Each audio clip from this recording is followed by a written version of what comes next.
He said it like I was nothing. Just crawl away. The words dripped from his lips as she, his mistress, unfolded her silk dresses into my drawers. My place in that house had already been erased, like chalk washed off a blackboard. I stood still, breath quiet, heart not racing, not breaking, just watching. 15 years, and he dismissed me like a stray. I buttoned my coat. Berlin winter was waiting, its bite sharp enough to keep me awake. I left without a bag, without a tear. No one noticed the faint smile I carried into the cold. We weren't always wrought. When I first met him, he was brilliance wrapped in ambition, a banker with fire in his eyes, who kissed like he had already claimed me. He promised we'd build an empire, his power, my precision. I believed him. I gave him my loyalty, my skills, my years. Back then, love was enough. At least, I thought it was. But love had a scent when it soured. Late nights, the glow of his phone turned face down. A sudden taste for cologne he never wore for me. The way silence followed me into every room. One night, while he showered, I found it. A single email. Sloppy, rushed. Can't wait till she's gone. The knife went in clean. I didn't confront him. That would have been mercy.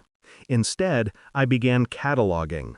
Every transaction, every meeting, every secret corner of his world he thought I didn't understand. What he never saw was that the entire machinery of his wealth, the offshore accounts, the shell companies, the spotless ledgers, had been my design, my hands, my mind. He played the showman, but the strings ran through me. So when betrayal arrived, I already knew where to pull. I let him believe he'd pushed me out, while he drank and flaunted, while she wore my jewelry and laughed in my bed. I rewrote the narrative, quietly, patiently. The first move? Detachment. I vanished. No calls, no pleas, no begging lawyers, just silence. It unsettled him, I know it did. Men like him feed on drama, need it to feel alive. But I starved him of reaction. The second move? Rerouting. Accounts he thought stable began to bleed. Money shuffled into places only I knew. On paper, it looked like he orchestrated everything. I left breadcrumbs in his handwriting, emails drafted from his laptop, approvals signed with his digital key. The third move? Patience. I waited through winter, through spring, through the months of him parading his mistress like a trophy.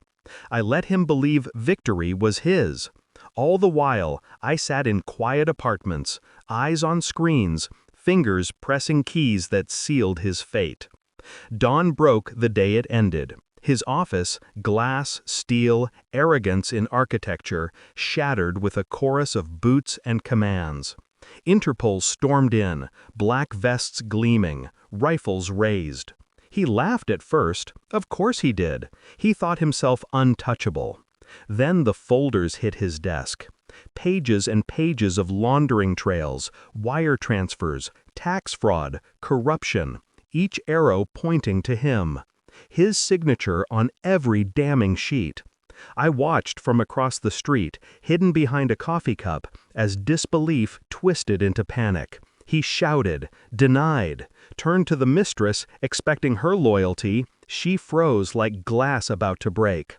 The moment came when the cuffs closed around his wrists. He screamed. Rage, shock, betrayal. The sound of a man realizing too late he'd been outplayed. That scream? Music. The sweetest goodbye. People ask about closure, as if it's a door you step through. For me, it was simpler. It was standing in the Berlin cold, hearing that final scream echo and feeling nothing but clarity. He took 15 years from me. I took his empire, his freedom, his name. Fair exchange.